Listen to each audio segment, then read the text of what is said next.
Welcome, everyone, to Sakura Central's Visionary Dawn podcast. I'm one of your hosts, Nick Huber, and today I'm joined by guest host Diane from Clawmark Toys, Nathaniel of Zimzilla99, a Kaiju YouTuber, and one of my good friends, Daniel Meany, creator of Meanest Media. And today we have our special guest, Dope Pope, the awesome designer of many X Plus Kaiju toys and also a creator designer on Godzilla and Kong. So Daniel, do you want to go ahead and get started for the first question?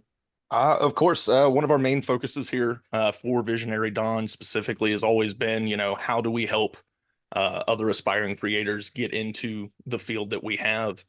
Uh, our first questions are always for you to up here, what got you into the kaiju fandom? What made you pursue sculpting specifically as the art form to express that interest?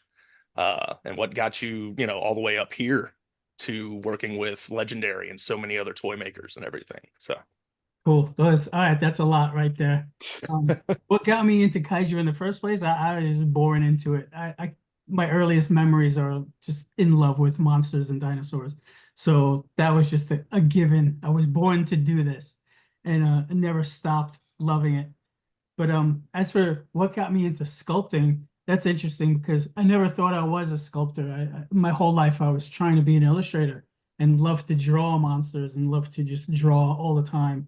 And I went to college for it as well. I learned to draw from the model, and my foundation in art is based in illustration and just drawing gestural, from the model from over the years. And I never quite got my illustration work to look the way I wanted it to look.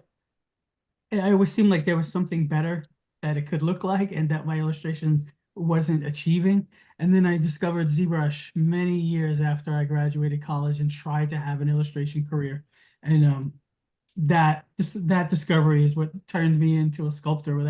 When I realized that I can sculpt things instead of draw them, and the way I could render them with the new digital media that I have, it was like an epiphanous experience that I realized I was not really an illustrator. I was actually a sculptor. And that was my problem all along. So yeah, I began sculpting, and to practice sculpting, all I did was sculpt a Godzilla monster every day because I just loved that.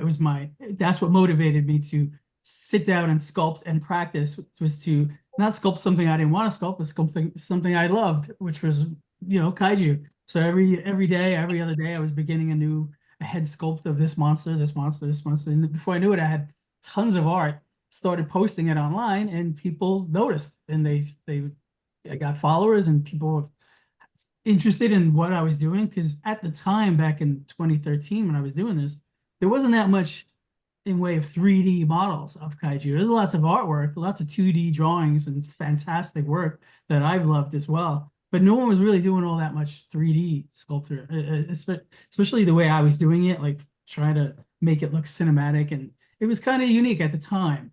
Now it's all over the place. And there's sculptors out there that are like amazing. They're blowing my mind, and I love seeing it. But back then, I think that's what it was like, because it was kind of new and fresh, and they didn't know what it was or who this person was who was doing it. A lot of people thought it was official work for the studios, but it wasn't. It was just me having fun and trying to get noticed. And that's exactly what happened. After so many years of doing that and posting the work, I started getting inquiries for commissions, and then I started making a little bit of money doing it. Like, next thing you know, I got noticed by toy companies who would be asking if I could work with them, and then other artists discovered me, and then I had so much work that I thought maybe I'll start doing shows and sell my work at shows, sell prints and whatnot. Started doing that with great reception. G-Fest, I was at quite a few times. I think I met Diane there. Yeah, Probably quite a few years yep. ago. But yeah, I definitely recall that. And doing that over the years, you branch out, you start doing other shows. You're like, hey, I genuinely had a great time doing that. So like, I want to do more of that. Meeting people in other states that like your work, it's a great feeling. So, but then I did a show called Monster Palooza, Mm-hmm. 2018. Now this was right like the this was right when like Godzilla King of the Monsters was being made, and it was like kind of like in its beginning stages, but the hype was high for that, and you know, people there was demand for like Godzilla stuff. So I'm at this show selling tons of Godzilla art, and the room is crowded. And someone comes over to my table, and it happens to be Mike Dougherty, the director of Godzilla King of the Monsters. And this is before the movie has been released, and I didn't even know it was him. And we were just chatting about Godzilla. He's looking through my work. He was impressed with the work, and a long conversation ensued. And the next thing I know, when I realized who it was I was talking to, he introduced himself to me, and it's like my mind was blown. And I blurted out, well, if you ever need some help on some work on a project, or I'd be thrilled to work with you. And he actually took me up on that offer, and that's how that happened. Like I got the call from him, and I got to meet people involved in the movie, and they put me to work on Tiamat, and that's how that happened for being able to work with Legendary and Mike on something that great. Now, that was back in 2019. Tiamat just got released now, so you can see how long these things are in production and being thought about and being cared about. So that's not a long answer to your questions. No, that was absolutely perfect, man. And honestly too, it's like you're just getting to add to the choir that we've kind of had. I mean, over the past year with us developing Sakura Central, we've really learned that honestly, when we're chasing like what we love like this, it really is that we kind of just have to show up to it every day and get Oh, after it absolutely. and get after it the way we want to. And it Right. just like you said, it can take a while. It might even, we might be at the right spot for the craze to hit. Because, like you said, 2013, there wasn't a lot of 3D art floating around quite yet. Yeah, So that was, it's interesting. Yeah, I mean, it's not like it happened for me overnight. I was definitely grinding for all those years, from the minute I sat down to do it to the winning of the lottery, that of meeting Mike Dougherty at that exact moment. That's a very rare experience, I imagine. I got super lucky, and I'm hugely grateful for that. But if I didn't put myself in that position, it would never have happened. So you have to really kind of do what you can and to ensure that opportunities will come your way. Because if you don't, then zero opportunities will come your way. And so try to do what you can for yourself to make it happen. I absolutely. It's agree. got to be really gratifying that your work speaks for itself. It Absolutely. speaks for itself. It's got to be very gratifying. 1,000,000% on that, because you forget the more you work, it's an emotional roller coaster ride where you know you're good at something, but when you don't get any rewards for it, or noticed for it, or no Yes. validation whatsoever, you start to think that maybe you're not good, or maybe you're not deserving. So you got to really beat those feelings down and ignore them, and it's extremely difficult. So for when something like this does happen, it's overwhelmingly positive. It makes you feel like, yeah, it's all of that was what it was about. Like I do belong here. I am worth it. Stuff like that, and it means a lot to you, to motivate you to continue doing it. And Hmm. and it's just, yeah, you do need it, and not every artist gets an opportunity like that. Doesn't mean you won't, and it doesn't mean other opportunities won't come your way. Maybe not as grand, but fulfilling in different ways, and you have to be there to embrace that as well. So, but if you shut down too early, and that's on you. You gotta push through this stuff. Yeah. Mm. Well, also, these days it's so wonderful that artists have so many different ways to showcase their work Yeah. than, say, even 10 years ago, when it had to be a more traditional thing where, okay, you've got your portfolio and maybe somebody will see it. But I mean, being able to put things out there, online, and then attend conventions, and just, I think that's so wonderful in the art world now, that there's so many ways that you can put yourself out there. Yeah, it's absolutely been helpful. There's no way, no two ways about it. Because I do, like I said, I was working, trying to be an illustrator in the 90s when this didn't exist. And Yeah.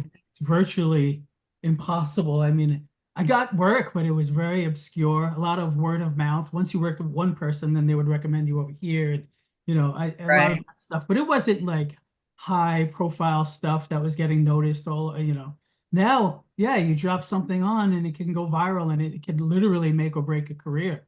And but at the same time, there's so much of it. You really are competing with a billion people and Yeah.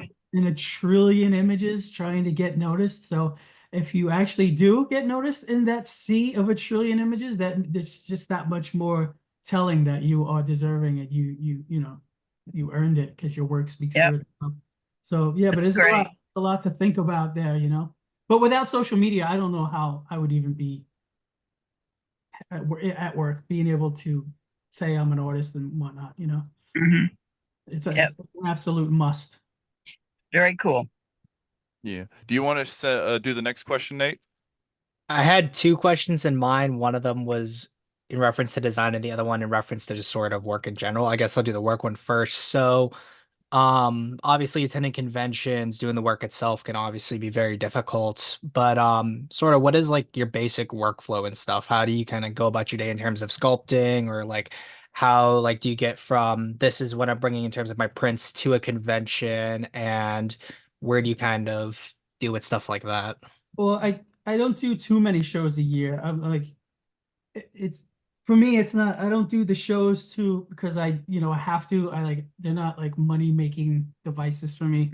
They're more of like I look at them kind of like half work, half vacation. They're Mhm. really fun for me. I enjoy doing them, and it gets me out of the house and out there in the real world, and I enjoy it a lot. So, but I do like maybe four a year if I'm lucky, and two of them or two or three will be local to me, like so I don't have to travel too far. I was doing G Fest for a while, and that was my getaway. Love that crowd, love that venue, and that was in Chicago. But then I Mhm. started doing Monster Palooza, which is also another far. I'm based in Brooklyn, so for me to get to Chicago or to Pasadena or Burbank in California, that's a trek. So Yeah. I can't bring too much because I'm just traveling by myself. It's just me, Mhm. and I'm not driving with a truckload of stuff. So when I do come, I come with what I can literally carry on my two arms and on my back. So it does limit. And in the beginning, I was just selling 2D prints of my artwork. Lately, I've been doing more 3D prints. I'm selling like my statues of things that I sculpt because I'm a 3D artist. Mhm. Why wouldn't I do that? And now lately, I kind of put the 2D art on the back burner and I'm selling just the 3D stuff when I have the opportunity to do so because it seems like that's what people want from me as a 3D artist. They want those statues because they can't get them Hmm. Mhm. anywhere else other than me. So I and definitely want that the that manticore. yeah. So that's what makes it that much more difficult to be able to, as one person, travel with multiple 3D prints that Mhm. have bubble wrap and boxes, and like that stuff gets bigger and harder to manage. So yeah, it's been tricky, and I don't know how, honestly, I don't know how many more years I can keep doing that before I burn out, or need like a whole team of people that help me. And Mhm. now we're talking about like a business expansion that I have yet to give any major thought about. So I'm still trying to be an artist at the same time. Like I want to work for more films. I want to work for more toy companies, and like the shows I still want to keep as more of a casual kind of fun thing. So Mhm. Right.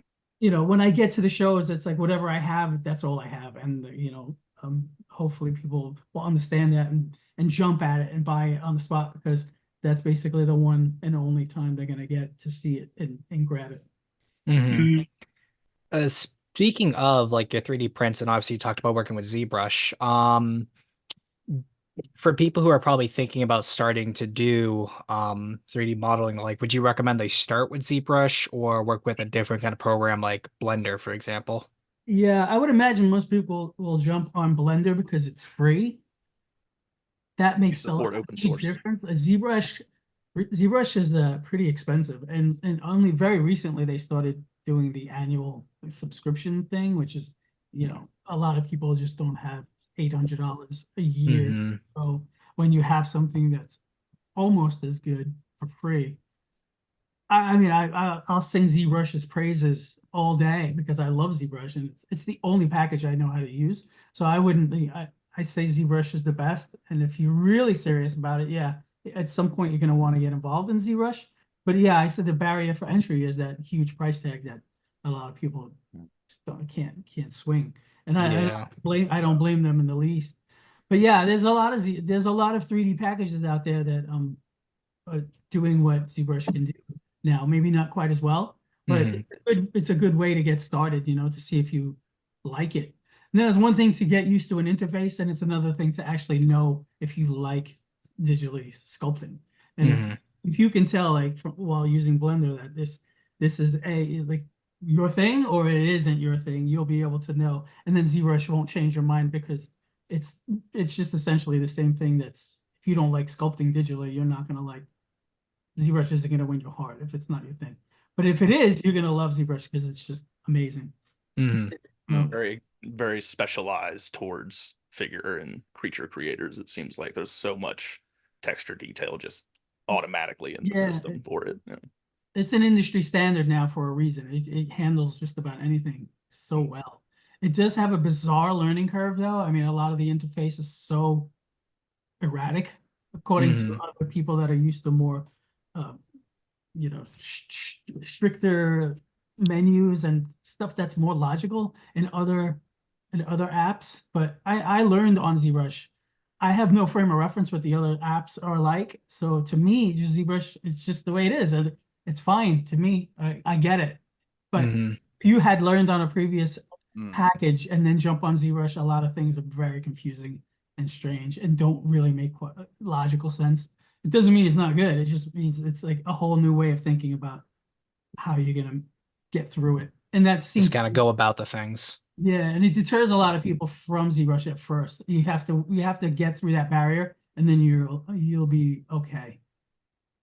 Yeah, no, that's interesting considering obviously the price point and then kind of getting over that hump. But I guess like that also encourages designers to really hunker down and learn the tools if they really are serious about doing something. Yeah, absolutely. Absolutely. I mean, it's like I said, I knew I had to stay in ZBrush and work on a daily basis for hours if I was going to get any good at this. It wasn't something that you pick up a half hour a week and then think, yeah, I got the hang of it. It's just not, you're not going to get anywhere if that's your mentality. So I insisted on doing a monster because I love monsters. It kept me interested in sitting there. Like I was eager to sit down and draw, sculpt a monster every day because it was fun. As long as it was a cool monster that I wanted to see come to life, because it was fun for me, then yeah, and that kept me involved in doing so over a span of 6 months. You don't even realize how good you could get when you're doing it every day. I literally became addicted to it. I couldn't stop doing it. So, if you're lucky enough to have that same feeling come over you to create, then yeah, you're going to be good because you just can't stop, Yeah. Yeah, that's one of the things. Like I got into ZBrush, it was a couple of years ago, and ever since then, like I can't stop using the program when it comes to 3D modeling. It's my go-to. Because I got into like figure sculpting, inspired off of you like a few years ago. Because I used to follow your stuff on DeviantArt like a few years ago, like when you did your Muto Gigan sculpt you did, and a couple other really cool sculpts like the Zigra sculpt. That was one of my favorites. Beerus and the others. And, from seeing your stuff and watching others inspired me to get into it. And, I definitely agree that, you gotta, once you get hooked into ZBrush, if you just keep pushing, you'll eventually get there. Like you'll start to learn it. But it does have a very confusing interface. Yeah, absolutely. And in the beginning, you'll be scared to snoop around and click on things because you don't know what's going to happen. As soon as that fear becomes curiosity, then you've broken through a barrier and you're getting better. Because when fear subsides, that's when learning begins. And Yes. that's Yes. pay attention to that when you're in ZBrush and you start you start getting confident enough to touch things you haven't touched yet. That's a goal you surpassed, and you're on your way. Absolutely. And question I wanted to ask you was, I noticed you have Titanicus in the background, and you Oh did yeah. some of the toys for Titanic creations. So how did you get involved with Titanic? They when they were getting started, they just reached out and asked if I would sculpt Titanicus, and they showed me some concept art, and I was like all over it. I thought it was the coolest thing, and I was happy to do it, and I thought it came out great. They that was like one of the first things they ever did was the large solid resin Titanicus, which doesn't move. It's just kind of a statue, and it looks exactly like my sculpt, and they painted it beautifully, and they sent me that. So now it's just like one of my prized possessions back there. But then Hmm. I guess they were happy with me enough so that I would sculpt the next one and then the next one, and I think I sculpted like like 4 or 5 of the original designs. A couple of them haven't even been released yet, so Oh, um, wow. Ooh. hopefully they'll get made. But then at some point we pivoted into doing some licensed stuff, and we got the official license for Gorgo, which was amazing because me and Mac from Titanic, the we both was just chatting one day talking about like how Gorgo is a cool monster and it was underrepresented in the collectibles industry. Like you could Yeah. barely find any And collectible Gorgos. Gorgo. Yeah. So we were like, we just have to do one. And we decided to, once we got the license, we were like brainstorming, let's make an articulated one, then do like an X plus style 13-inch if we can. And we have plans to do lots more with that. And then most recently, we got the Yongari license. So we're doing Yongari. And that's, Yeah.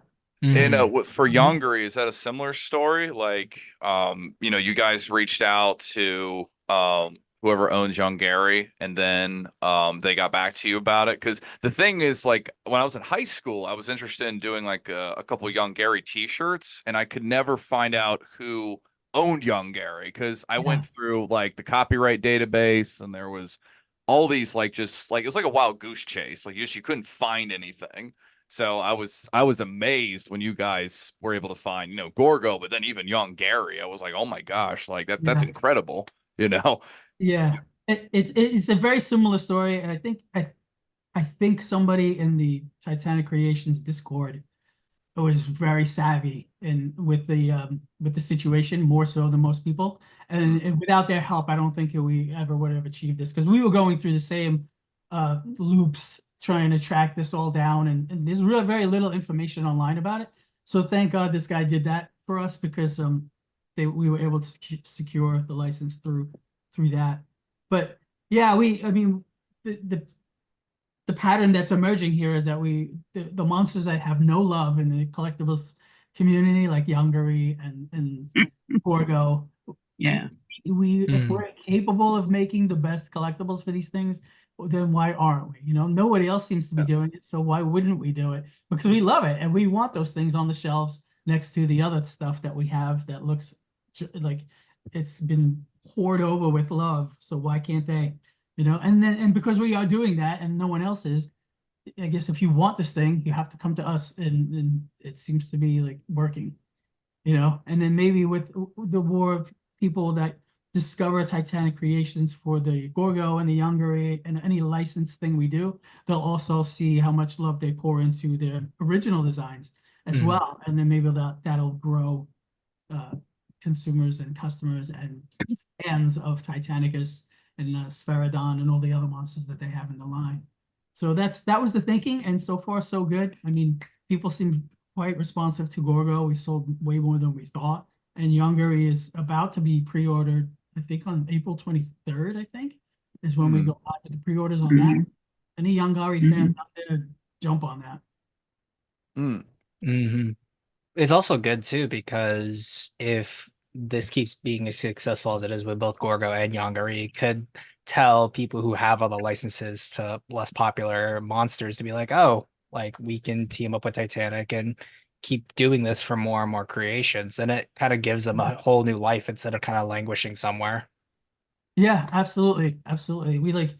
I mean, we could definitely track down a Toho license and make Godzilla toys, but I mean, we'd be in a sea of competition that are doing it, Hmm. and they're doing it beautifully. So like unless we're offering something that's just so far out of the box that nobody else is doing, it would be why concentrate on something that's already available 10 times over and do something really, really awesome that no one else has.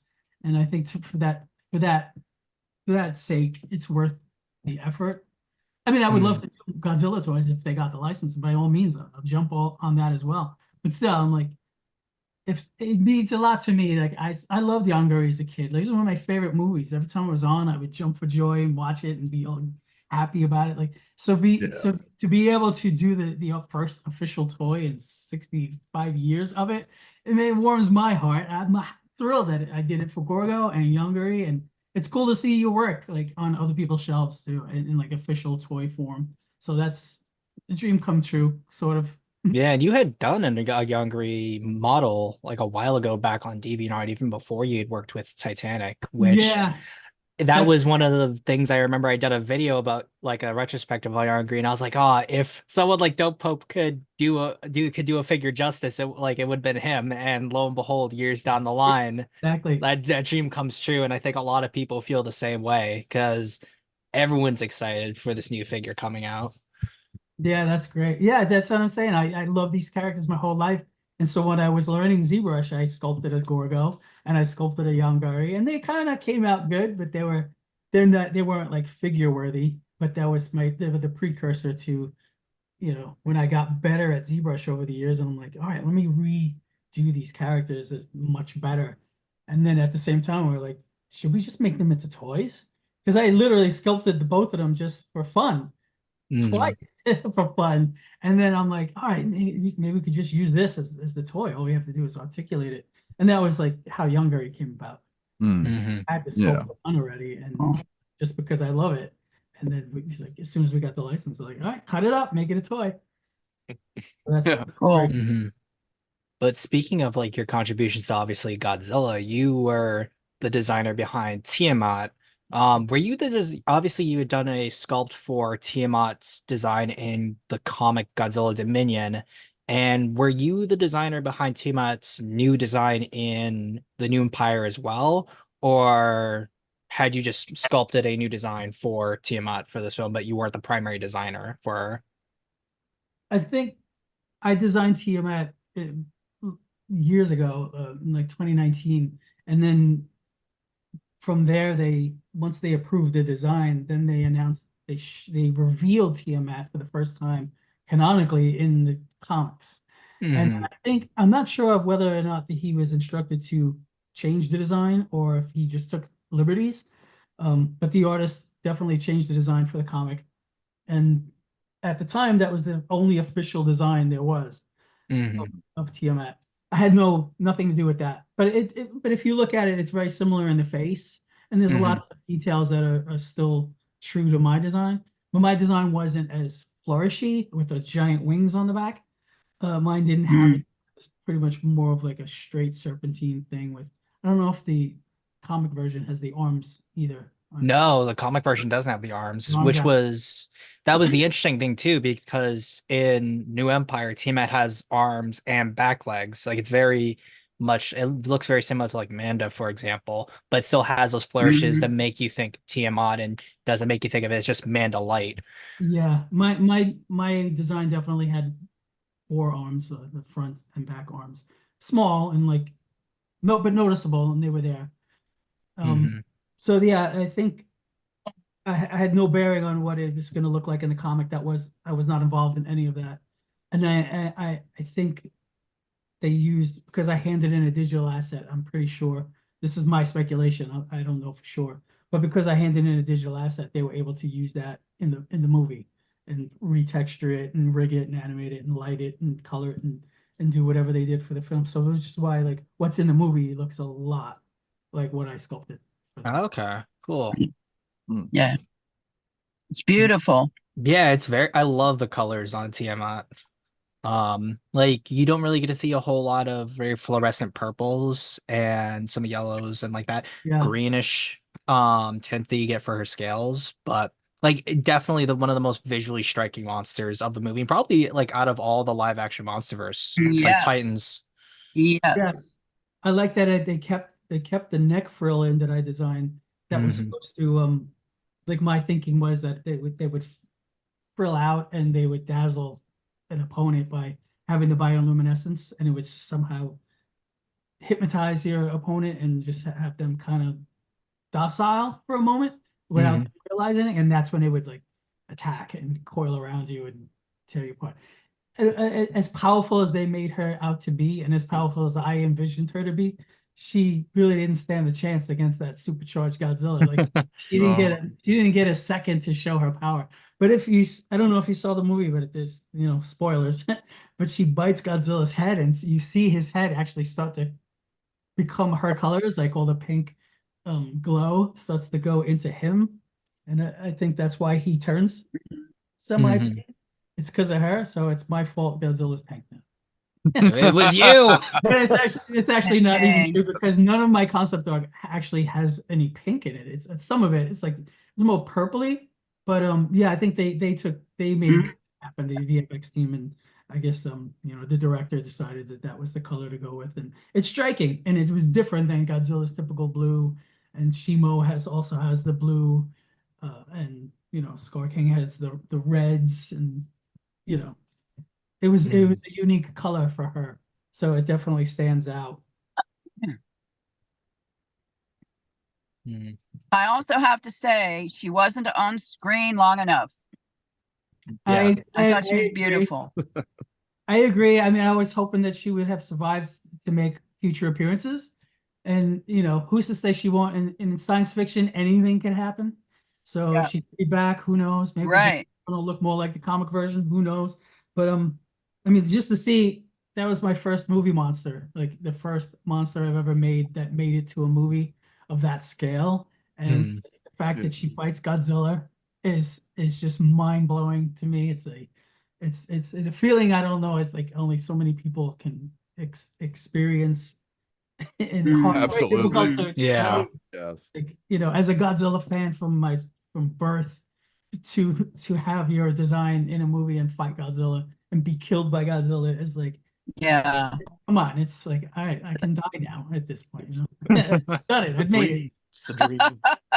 So Wow. I hope I can do Yeah. it again and again and again. But at this point, it's just like a dream come true for sure. Mhm. Yeah, That's awesome. 100%. Next question I wanted to ask you about was your work you did with Toho and X Plus, because I noticed, we both have your X Plus Orga.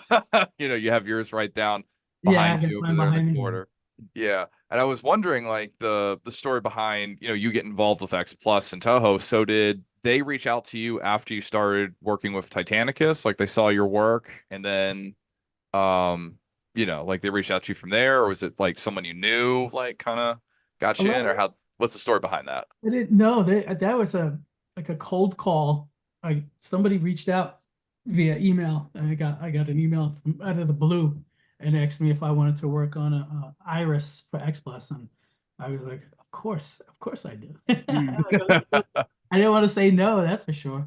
And Iris was probably one of the hardest things I had to sculpt in my life. That was like Iris is a design that's just mind blowing. I mean, you don't really see what's going on in that design until you have to sculpt it, like because you have to know where everything leads to and what everything's connected to, and like its sense of weight and how it sits on the body. Like I could like it wasn't enough reference to actually even see where anything was connected together. So it was extremely difficult. And then after Iris, they asked me to do Orga, and I was like, of course, yeah, I'm happy to do that. And Orga was awesome. Orga, a lot less complex than Iris in terms of parts and stuff, but still, Mhm. it's still challenging because Yeah. the more subtle the design, then how do you make it not look so simple? You have to get in there and really work that tertiary detail and make it pop. And I think it's beautiful. It's one of my favorite things that I worked on because it's Orga. It's I love it. But then Yeah, yeah. yeah, I didn't get to do any more after that.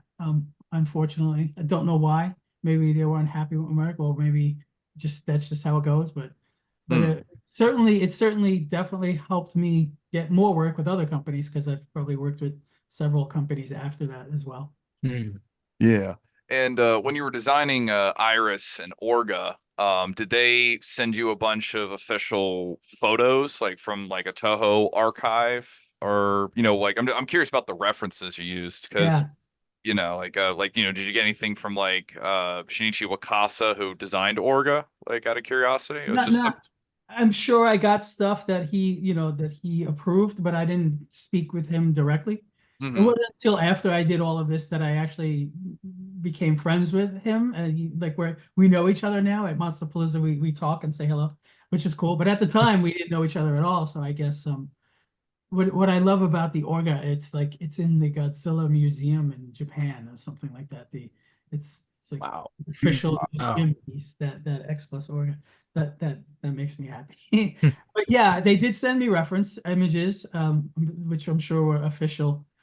But I also had my own, I have collected the books, and I do my own research online to get as much as I can. Because no matter what they send you, there's always that one angle you need that just doesn't exist. So you have to track it down. And when you need to, you go into the movie and you take some screen grabs if that's what you need to see. So with Iris, there wasn't really that much. There was a lot more with Orga for some reason, but there wasn't as much with Iris. So I had to get it, I, like literally bought a toy, one of the only existing toys, so I could actually see how they handled certain areas, what connects to what, and not necessarily to copy it, but to just see what's actually happening there. Because Mm. you don't Mm. know, you don't see Iris's back with close up Hmm. Yeah. movie all that much. Right. No. Maybe a real quick glimpse, but when you're sculpting it, you have to know exactly what's going where and how to handle that. So yeah, so I had to, for reference sake, I had to track down a toy just to see, and any kind of images I could grab from the movie and anything on the web. And there's a lot of really nice images of the suit up on wires. Those were very helpful. Mm. Great Mm. images of textures and stuff like that. So thank God for those. Yeah. Would you say doing the tentacles, Iris's tentaclansers, that's what the blade tips on Yeah. its things are called. Would you say that the head and the legs are probably the most difficult to do? Because friends of mine always thought like you sculpting Iris digitally, like it probably would have been like the torso where the legs are, and then going to the tentacles and the head was probably the most difficult to do. Would you say that was the most difficult part of making Iris's model? Well, it makes it the most cumbersome because like I can't even 3D print the thing out because it's literally like it's almost as big as Biolante when you have the tendrils sticking out all over Mm. the Yeah. place. And it makes it really difficult to 3D print. I think I understood X Plus had a lot of trouble through making their prototype of it because of that. It was just print after print would fail or whatnot. So these are the things that happen in production. But yeah, it's also a reason I never 3D printed it myself because it would just be without the tendrils, it's not full, but with the tendrils, it's almost impossible to handle. But in terms of sculpting them, that wasn't tricky. It was the whole back area where those giant fins lay over each other. Yes. And the Mm. textures on those things are crazy. They're like these like undulating scale type of like pattern, Mm. and it's Yes. the detail in that suit is mind blowing. I gotta be honest with you, I never found Iris all that interesting, and she wasn't up there on my favorite kaiju's, but when you start sculpting something, you find a newfound respect for things that wash over you, and I just admire how much went into the design of that creature. Like everything makes beautiful sense, and it's like I really like Iris now because I have been there and see there's like a million creative ideas involved in the way she looks. Mm. It's amazing. Yeah, yeah.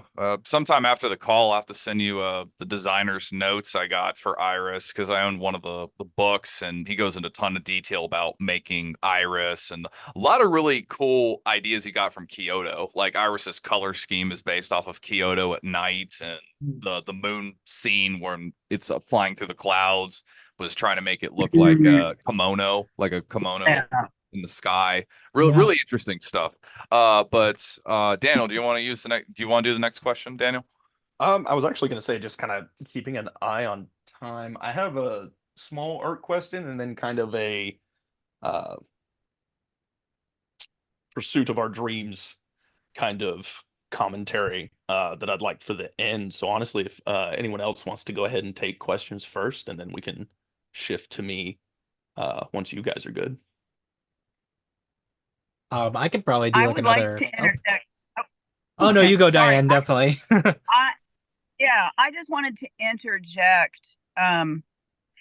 In so much of your art, in your 2D art, and which then becomes, 3D, if it does become that, one of the things I've really seen that strikes me is you seem to have an incredible connection to the spirit of this creature, the interior, almost like the interior life of whatever monster it is that you're creating. And I find that so fascinating, that you not only are creating an exterior, but I see an interior too. I I'm just glad wanted to that say comes that. across. Thank you. I appreciate that. I'm glad it comes across because I do when I'm sculpting these monsters, a lot of them are rubber suits, and I think I love that they're rubber suits. That's my favorite thing about these kind of monsters is that they weren't like real lizards with horns glued to their heads, and they weren't stop motion jerky things. Like they seemed alive to me when I was a kid. I bought into the rubber suit, and I loved the way it would just kind of have this sense of weight and and stoicness to it. So I guess that's my starting point when I sculpt these creatures. I don't want to lose any of that. I just want to add enough realism to them and like some animal anatomy thrown in with a healthy mix of what it Yes. used to look like and what it could look like if it did exist. And not turning it into a dinosaur every time, but turning it into like a monster with some Yeah. realistic musculature and some realistic textures. And then boom, now you have a slightly updated modern version of what I loved from my childhood. And that's like my approach to a lot of these monsters in the rubber suit form. And in doing so, I'm injecting sort of a new life to them. And I'm glad that you see that it's there. Well, particularly, I've seen it in so many of your creations, but I have to say one that really stood out for me is Gabara.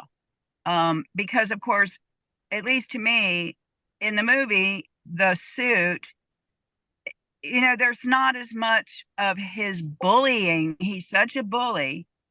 Um, and yes, that kind of comes out in his actions, but the actual suit. So when you design the Gabaras that I've seen of your illustrations, I just love them because there's some real meanness coming out there, and it's very cool.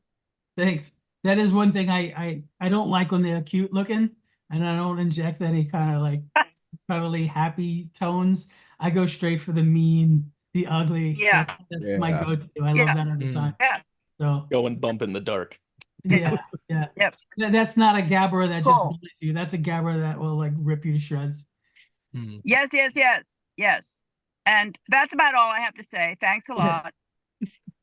Or at least like probably my little ending question is, since you've done so many different kaiju with so many different textures, skin tones, and the like, what has been like probably the hardest texture and or color that you've had to work with when you've been designing any monster, any model that you've done?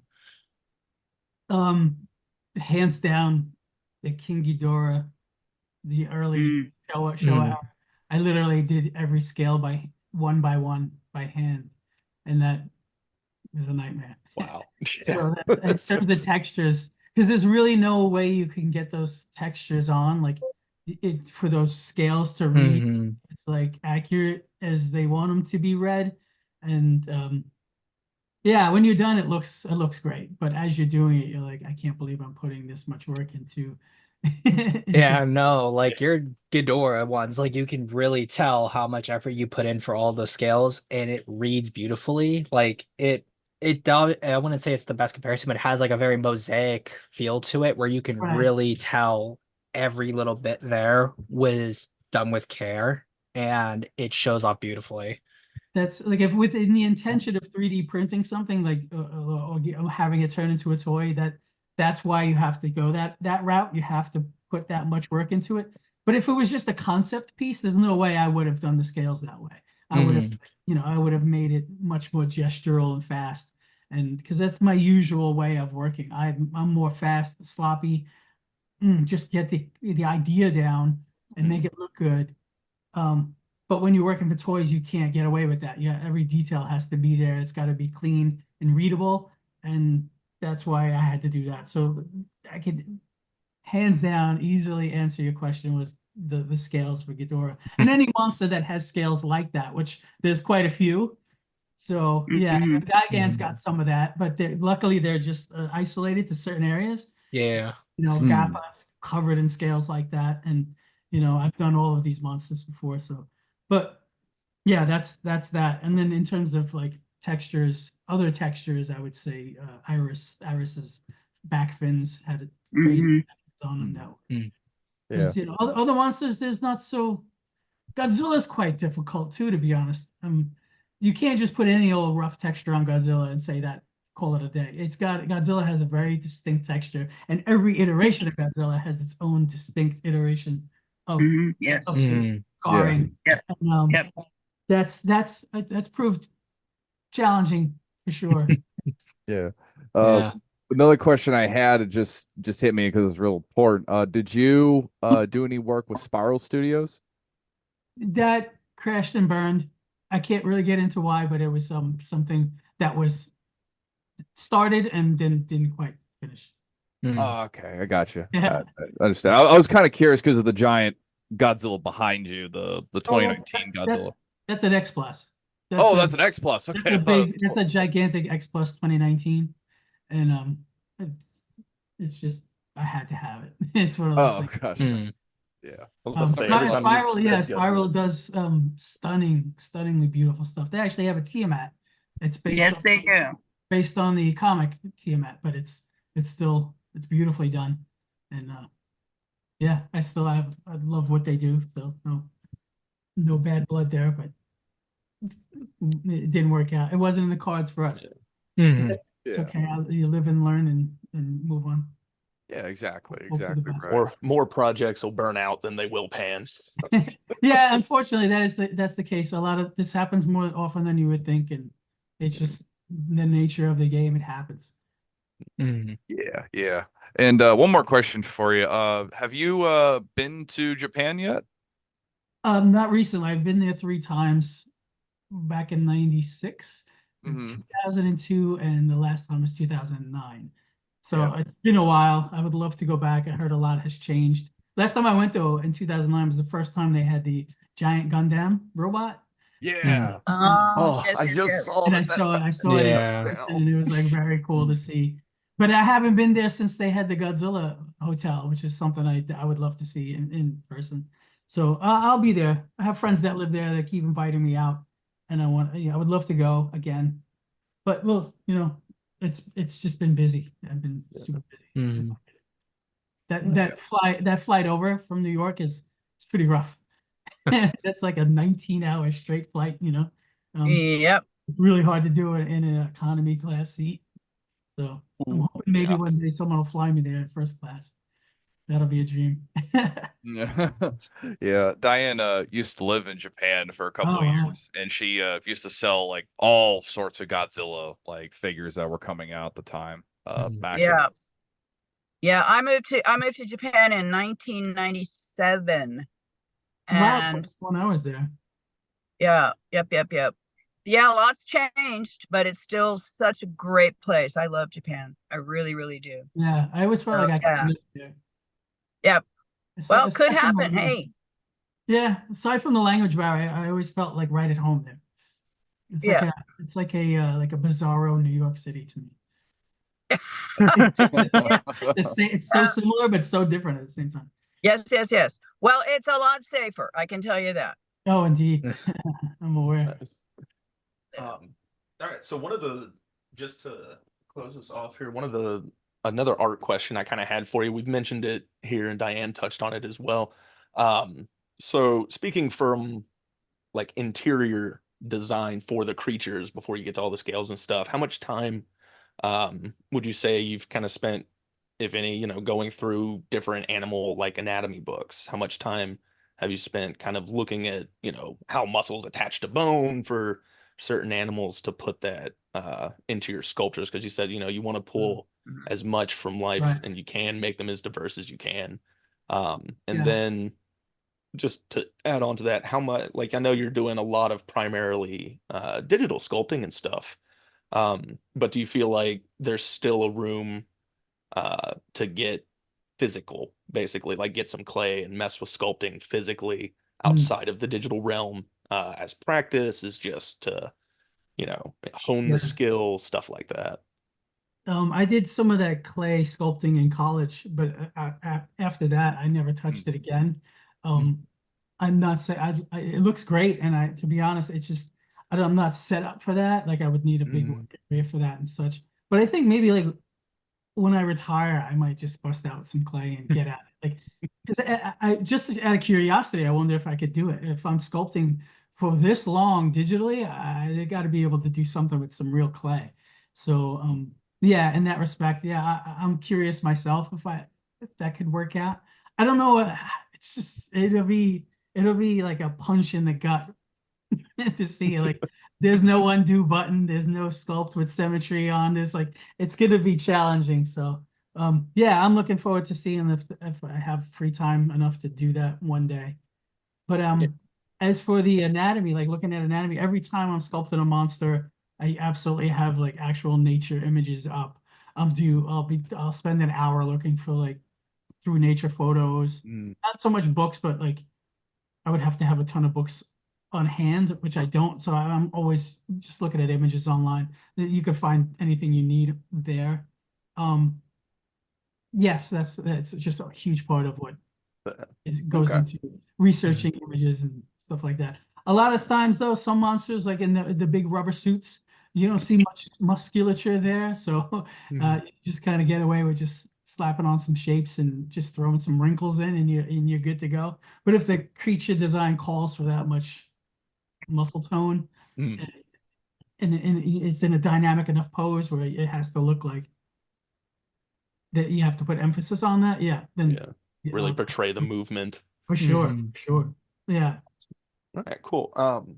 Just to kind of close us out here, and also this is a very special episode of Visionary Dawn personally, because this is the biggest group we've had on for one of our episodes. So I'm super excited about that. And very early on, when we were talking about, you getting started as well, he's not my favorite comedian, but Tom Segura has a quote from one of his things about pursuing your dreams, kind of thing. And he says basically that, like, as long as you accept that your dream is not going to pan out exactly as you see it, you will still be fulfilled by the pursuit of your dream. And I kind of wanted to see what each of us kind of thought about that, how you've seen it either play out in your own career. Because I mean, like we've already covered, Dope Hope here has been designing creatures and pursuing this for years. Diane, you've been selling kaiju toys for decades at this point. Nate's been on YouTube for a few years. Me and Nick have been at this for a few years now too. And so I'm just curious how you guys have seen it, how you feel about that kind of mentality. Who's gonna answer? I figured we start. I figured we start with you as the special guest, Diane, Okay. Nate, Nick, if you want to add in, and then we'll close this off. It's a bittersweet thing. It's kind of like if you accept that your dreams won't come true, then you're already accepting failure. But at the same time, like if the dream that's in your mind, it might still come true, just not in the way that you pictured it. Yeah. So yeah, I mean, to me, you could look at your achievements as failures in a way, because I'm already saying like, what if I never get a monster in a movie again? It's like, and then is it just gonna be that one monster? That one monster being in the movie, that is the dream. It's achieved. But I'm already like, all right, what's next? What's next? So you do have to, like, if you are achieving things, you have to slow down and be happy and feel accomplished with what you've done. And even if it's not necessarily getting a monster in a film, like if you were able to make that toy, or even if you did, no one's ever seen it, but you're struggling to get something to look right, and then one day you get it to look right. That in a weird little sense is like you just did something that you were struggling to do, and that is a dream achieved, like you were thinking about getting that right, and then you did it. And then you can't belittle yourself for having done it. Yes. So like I never thought I'd get a monster movie, and now I have one. Of course, part of me wants another one and another one and another one. And that's And the only now I way to want prove more. that I'm good. So, but yeah, I was good enough to get that one in. So I should allow myself to be happy with that. And if it never happens again, I still have that. I can't take it away from me. And that's how everybody should be feeling about whatever it is they've accomplished. So yeah, Absolutely. Mhm. I want more monsters in movies though. Of course. And more toys and all that. Yeah. So I guess I'll Yeah, go. yeah, yeah. Oh, okay, yeah. So I guess I'll go next. I said Diane. Oh, sorry, sorry. Yeah. Bad. Trying to Brain jump the fart, key. brain fart. Sorry. Ignore me. Ignore. Go ahead, Diane. Sorry. Whoops. So, as a child, I loved dinosaurs. I did, and it was kind of like, oh, that's not really a girl thing, but I Mhm. loved them. And then I got to be able to see some Godzilla movies on TV. And I just loved monsters, and little did I ever expect that I would be moving to Japan. Okay. I moved to Japan, and how Clawmark Toys came about is really I saw an opportunity that I could. No. We Oh, lost. We lost her. wait. Wait. We might get her back. Back. Come on, signal gods. Come on. Come on, signal gods. Yeah. Will it work? Oh. Oh man. Well, Nate, if you'd like to give us your piece while we wait, we'll see if we get her back. Yeah. I'll see if she gets back. in. Yeah. Yeah, like I'd even say like obviously I'm the young man out of everyone here, although I feel like I'm an old man in my 40s, but there's so many like crazy twists and turns that my life's gone, and I did not think I'd be where I am given circumstances. Like you have a perfectly laid out plan, you think, and then everything's like life's like, nope, you're going this way. So like having a level of flexibility, but also an ability to bounce back. Like sometimes you're not going to get all the opportunities that you shoot for, but being able to be resistant and resilience and the ability to just move on and keep pushing at it is what's important. Like even before we started the podcast, there was a doodle that I've been working on for like I want to say like 2 months now that I finally got to look how I wanted to, and I'm like, There you go. I was yes, just thank saying. God. I was And I'm just like, saying. it's finally coming together. And I'm like, okay, step one, step two. Now let's get it all inked up and colored up and move from there and see where that's going. Is like going from just doing art like on a 2D space and then doing it 3D and then trying to get it to look low poly and emulate styles and the like that's a whole nother part of like a journey I want to go on. So Mm. yeah, it just like be flexible. As Bruce Lee said, be like water, my friends. Mm. Yeah. Very true. Okay, Yeah. now Nick. Sorry about that earlier. I got You can go, confused about Nick. I got confused about the order for a second. Forgive me.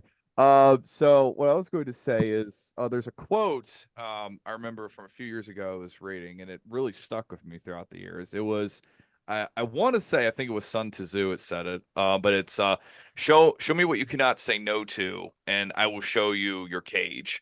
And what it is, it's like it's an ancient way of saying, like if you keep telling yourself you can't, then you're just going to make more walls for yourself, like limit what you could do potentially.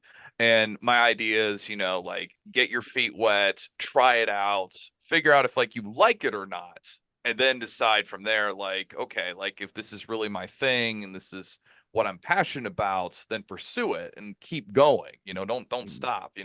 Like for example, right now, like last year, Daniel and I did two little Gashapon figure sets that we sold at G Fest, and they were a big hit. Like I was inspired by the '90s Godzilla little Heisei toys from back in the '90s, the capsule toys, and we decided to make our own little original Kaiju capsule toys inspired off of like that kind of style.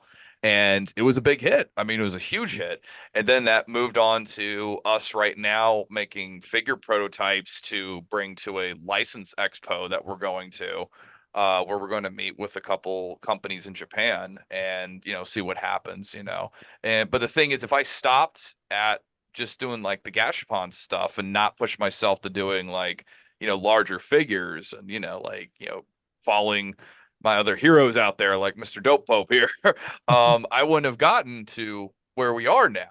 Like I wouldn't have gotten to like doing this like incredible opportunity that's thankfully come our way. And it's been a great journey.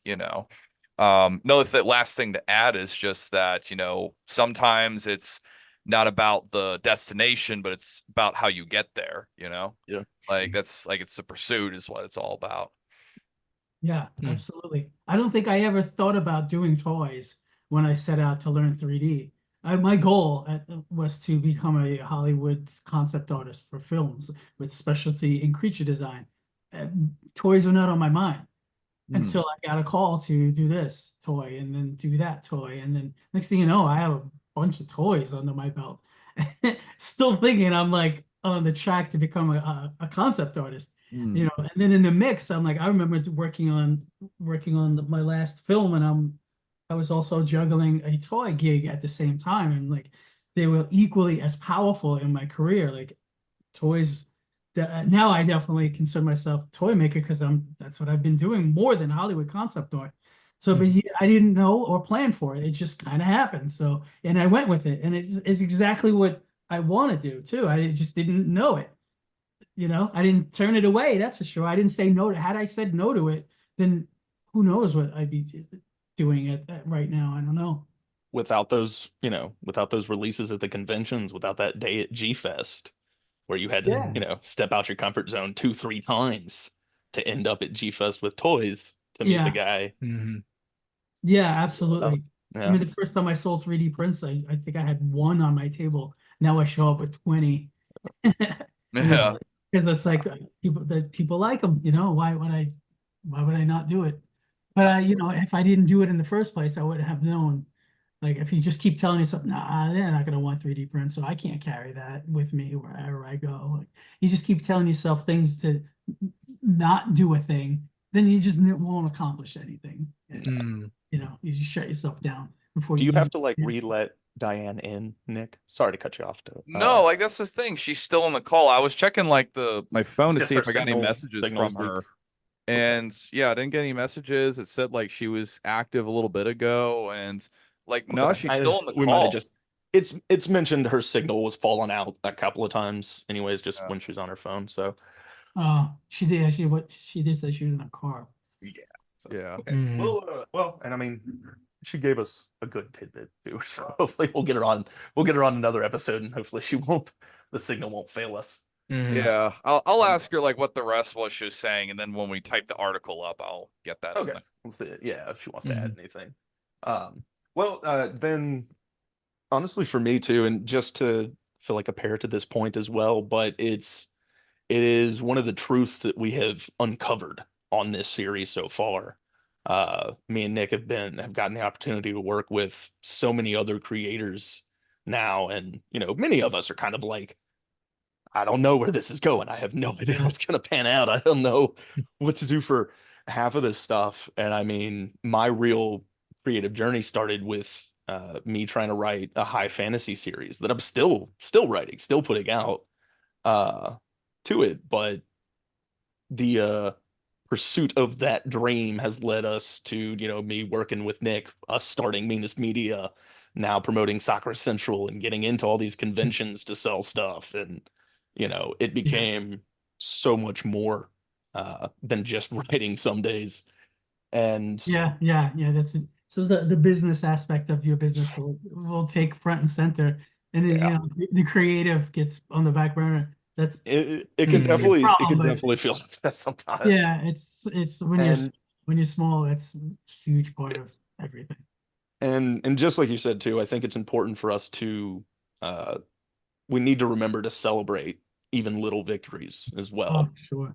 Uh and Because it just would be nuts. bearing in mind, all of our professional creators that we've met now, and even as Nate was pointing out, being just getting started on his creative journey, we got to show up every day uh and just get after what we want. And for me a lot of times it's like, I think what's kept me focused on my fantasy writing stuff is it's the work that kind of keeps me up at night.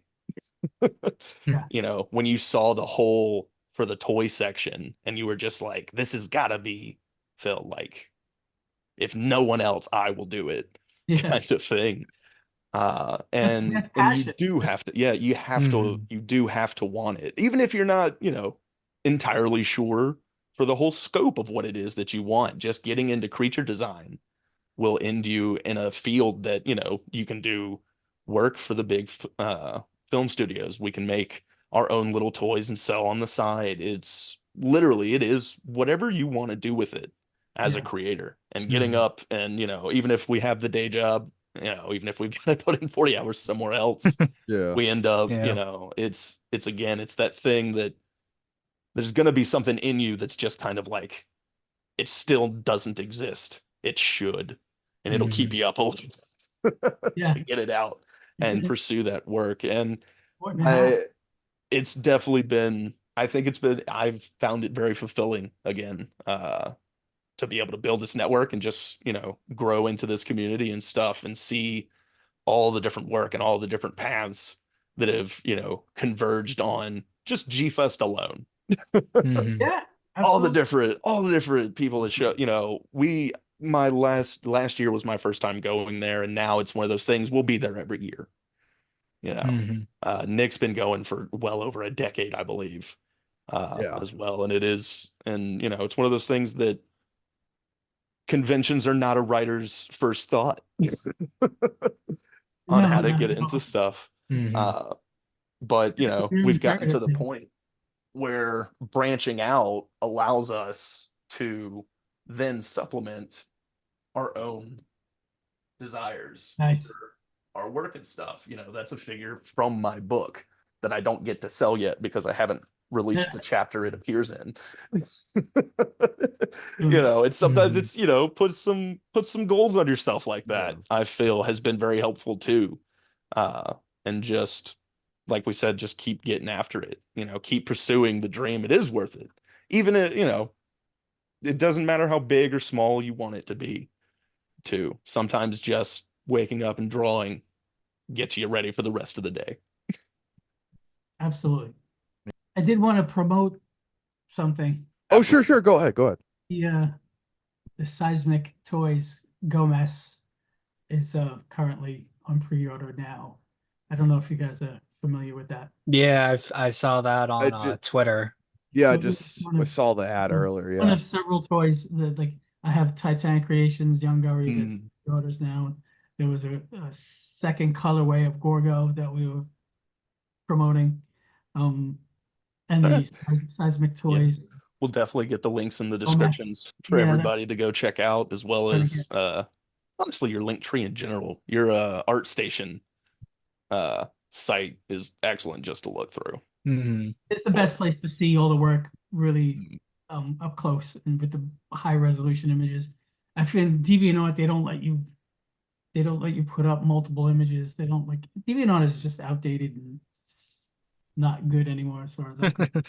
It's just, I mean, I don't want to get off of it because I've been on there for like 16 years now, so I should stay, but it's not really where I post my real good stuff, but it's just secondary. Yeah, but definitely we'll get everybody the links to follow to check out Seismic Toys and to Pope's design for Gomez from the Shin Ultraman series, correct? That was the name. Yes. Yes. All right. Gomez. Yeah. Thank you for your time, man. It's been Oh, my a pleasure. great video, man. I really appreciate it. Well, sorry we lost Diane. Tell her I said Thank you and goodbye.